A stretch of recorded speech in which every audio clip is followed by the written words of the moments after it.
Hello मित्रांनो, मी देवांशी.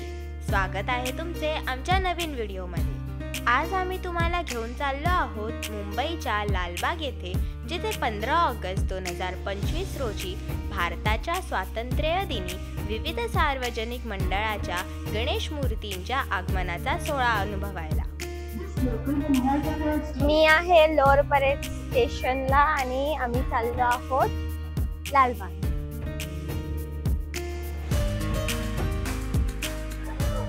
मी आली आहे गणसंकुल सार्थक आर्ट्स इथे.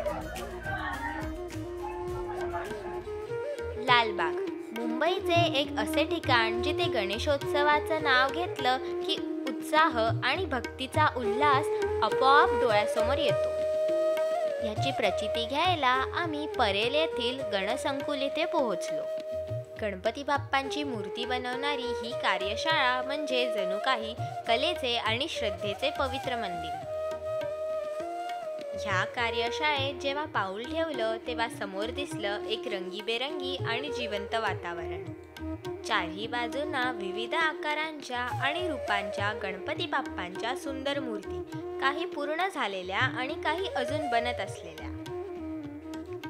माती, प्लास्टर ऑफ पॅरिस आणि रंगांच्या सुगंधाने हवा भरलेली होती आणि कलाकार आपल्या कामात इतके मग्न होते की त्यांचा उत्साह आणि समर्पण डोळ्यांना स्पष्ट दिसत होतं.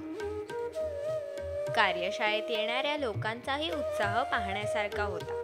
काही भक्त मूर्ती पाहण्यासाठी येत होते, तर काही आपल्या घरासाठी किंवा मंडळासाठी परफेक्ट बाप्पाची मूर्ती निवडण्यासाठी आले होते. इथे इतक्या सुंदर सुंदर मूर्ती आहेत की काय सांगू. मला जर एक मूर्ती निवडायची झाली तर मी निवडूच शकत नाही. मला असं वाटत होतं सर्वच बाप्पांना घरी घेऊन जावं. इथल्या कलाकारांचं काम पाहणे म्हणजे खरंच एक अविस्मरणीय अनुभव होता. प्रत्येक मूर्तीवर त्यांनी अगदी बारीक सारीक तपशील काढले होते. बाप्पांच्या सोंडेची नाजूक वळणं, डोळ्यांमधला भाव आणि हातातल्या मोदकांचे सुंदर नक्षीकाम. सगळ्या मूर्ती इतक्या सुंदर होत्या की त्या पाहताना डोळे तृप्त झाले. बाहेर पाऊस पडत होता. थोड्या वेळाने आम्ही बाहेर मोठे गणपती बाप्पा पाहायला बाहेर निघालो. बाहेर आमच्यासारख्याच उत्साही भक्तगणांची गर्दी होती.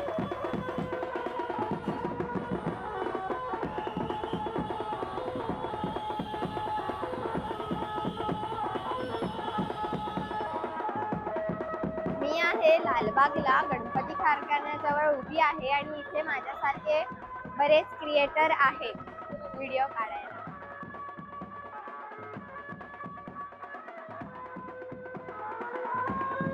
आता कोणते तरी बाप्पा येणार आहेत.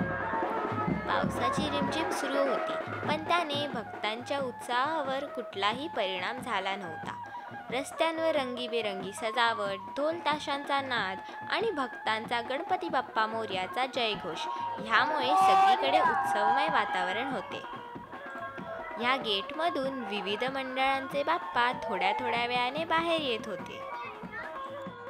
इथे मुंबई पोलिसांनी खूप उत्तम नियोजन केले होते. गणेश मूर्तीच्या आगमनादरम्यान हजारो भक्तांचा उत्साह आणि पावसाचं आव्हान असतानाही मुंबई पोलिसांनी अप्रतिम व्यवस्थापन केलं होतं.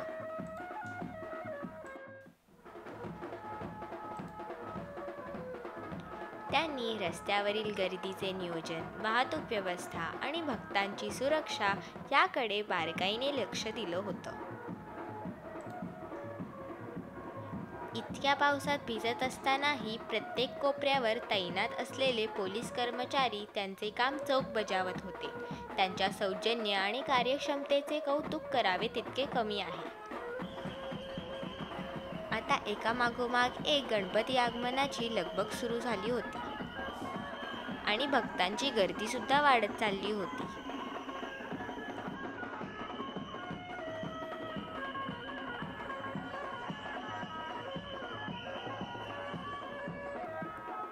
जशा या मूर्त्या गेटच्या बाहेर पडत होत्या तसा भक्तांचा उत्साह शिगेला पोहोचत होता.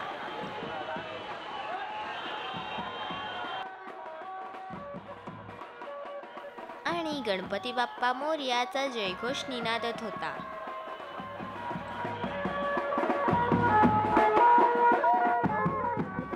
मी पहिल्यांदाच अशा मोठ्या मूर्त्यांचं आगमन पाहत होती, तेही इतक्या जवळून. मी आतापर्यंत फक्त यूट्यूबला असे व्हिडिओ पाहिले होते.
या गणेश मूर्तींचे आगमन म्हणजे फक्त एक मिरवणूक नाही, तर मुंबईच्या सांस्कृतिक आणि धार्मिक उत्साहाचे प्रतीक आहे. पावसाने भिजलेल्या रस्त्यांवर हजारो लोकांच्या उपस्थितीत गणपती बाप्पाच्या स्वागताचे हा सोहळा पाहणे म्हणजे एक अनमोल अनुभव आहे. आमच्या कुटुंबासाठी हा स्वातंत्र्य दिन आणि गणेशोत्सवाचा संगम खरोखरच खास होता. या अद्भुत वातावरणात आमचे 3-4 तास कसे गेले आम्हाला समजलंच नाही.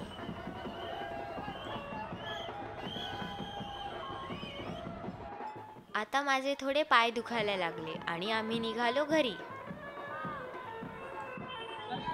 आता दुपार झाली आहे आणि आता आम्ही चाललो आहोत घरी.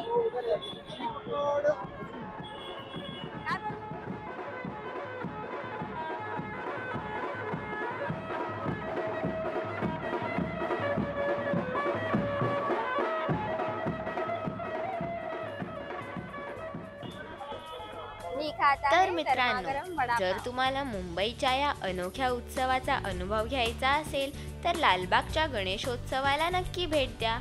आणि हो, आमच्या ह्या ट्रॅव्हल ब्लॉगला लाईक, शेअर आणि सबस्क्राईब करायला विसरू नका. चला तर मग लवकरच पुन्हा भेटू. गणपती बाप्पा मोरया.